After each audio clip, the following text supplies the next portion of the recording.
আছে না, জীবনের সুযোগ বারবার আসে না, যখন আসে তখন ঠাইসা ধরতে হয়। একে বলা হয় সুযোগের সদ্ব্যবহার। এইখানে উদিত নারায়ণ সেই কামটাই করছে। তুমি তোমার জীবনের বেশিরভাগ সময় ধরে অর্জিত যে সম্মানটা অর্জন করবা, সেই সম্মানটা নষ্ট করতে জাস্ট একটা সেকেন্ড লাগে। এই জন্য গুণীজনরা বলে কাজ বাজ একটু ভাবি চিন্তে করবা, কারণ তোমার অর্জিত সম্মান নষ্ট হইতে সেকেন্ডও লাগবো না। তোমার কুকীর্তি, কু আলোচনা এবং কুসঙ্গ তোমার সম্মানটাকে পুরো গোয়ামারি ছাড়িয়ে দেবে। সেই জিনিসটাই ঘটলো উদিত নারায়ণের জীবনে। আপনি সব খুলি কন কি ব্যাপার কি? উদিত নারায়ণ হচ্ছে 90s-এর একটা মারাত্মক খ্যাতনামা সিঙ্গার। মানে উদিত নারায়ণ, অলকা অগ্নি এবং কুমার শানু, এরা তিনজন ছাড়া কোনো সিনেমার গান হইব এটা ভাবাই যায় না। সিনেমার মধ্যে 10টা গান হইলে পরে তার মধ্যে 4টে এদের গান থাকা লাগবই লাগবো। মানে সেই রকম খ্যাতনামা সিঙ্গার। তারপর দিনের আস্তে আস্তে করে পরিবর্তন হয়, মানুষের রুচিবোধ পরিবর্তন হয়, সময়ের বিবর্তনের কালে কালে আস্তে আস্তে এদের বয়স বেড়ে যায়। তারপর কি হয়, একটা সময় এদের গলার জোর এবং কলার জোর দুটোই কমে যায়। আর করা যাবে কও, কিন্তু কথায় আছে না, শরীর আমার বুড়ো হয়ে গেছে, চামড়া আমার গুছাই গেছে, কিন্তু আমার মনটা তো এখনো ক্লিন যৌবন, রক্ত টকবক করে ফুটতেছে, দিল তো আভি বাচ্চা হেজি। এরই জলজান্ত উদাহরণ দিল উদিত নারায়ণ। বেসিক্যালি হাতে একটা লাইভ শো করতে যেয়ে যখন গান গাইছিল, তখন একটা তার নারী ভক্ত তার গানে মুগ্ধ হয়ে তার কাছে চলে আসে বলে, শোনা আমাকে একটা সেলফি তুলতে দাও তোমার সঙ্গে। উদিত নারায়ণ বলে ঠিক আছে চলে আসো।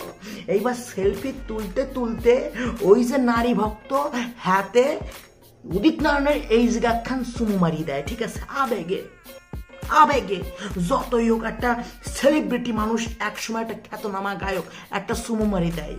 চুমু খাইয়ে উদিত নারায়ণের যে মৃতপ্রায় শুক্রাণু তার শরীরের মধ্যে গসাগস করে দৌড় মারি। উদিত নারায়ণ মাথা খেসি যায়, উড়ে বাবু রে। এই তো অনেকদিন পর পাইছি খাপে খাপ পল্টুর বাপ। মায়ে যখন আমার এই জায়গা চুমু মারছে, আমি মায়ের শাড়ি দিই, হাতের লগে লগে মায়ের পুরো লিপ টু লিপ কিস মারি গেছে। উদিত নারায়ণের এই কনসার্টের ফুল ভিডিও আমি দেখে এইটা বলতে বাধ্য হচ্ছি যে আমার মনে হয় উদিত নারায়ণ এই কনসার্টে শুধু গান গাইতে যায় নাই, তার শরীরের মধ্যে যৌবনের কুরকুরি সীমিত সময়ের জন্য স্যালাক মারে উঠছিল, সেই স্যালাকটা দমন করার জন্যই এই কনসার্টে গেছে। কারণ হাতের সামনে যেই সব মাইয়েরা আসতেছিল ফটো তোলার লাই, ঠিক আছে, হাতে প্রত্যেকের ধরে চুমুই দিয়েছে।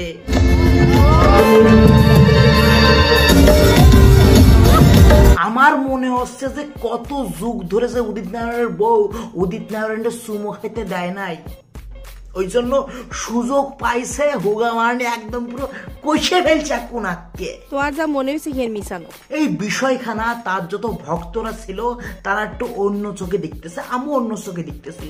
বেসিক্যালি আমার যত সিঙ্গারদের গান ভাল লাগে তার মধ্যে উদিত নারায়ণের গানটা আমার সত্যি ভাল লাগে। ঠিক আছে, মানে ইনি আমাদের কাছে একটা ইমোশন, যারা আমরা 90s-এর কিড আছি আমাদের কাছে একটা ইমোশনের জায়গা ইনি দখল করে রেখেছে। সেইখানে আসে উনি এরকম গাইসমা একটা কাম করলো, আমরা যারা ওনার ফ্যান আছে আমরা ঠিকঠাক করে মানে লইতে পারতেছি না। যদি কম্পেয়ারের মধ্যে আসে উদিত নারায়ণ ভার্সেস অরিজিৎ সিং, তাহলে বলতে হবে অরিজিৎ সিং রে মানুষ খালি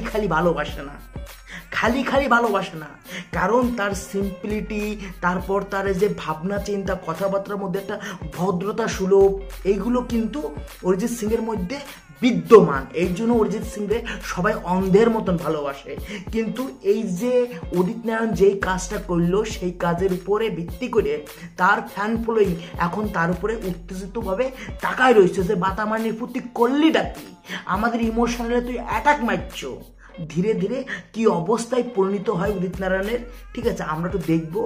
ভিডিওখানে কেমন লাগছে তোমরা প্লিজ একটু কমেন্ট করে জানাও। ঠিক আছে, উদিত নারায়ণের এই যে ঘটনাটা ঘটাইলো এর উপরে তোমাদের কি মন্তব্য সেটাও কমেন্ট করে জানাও।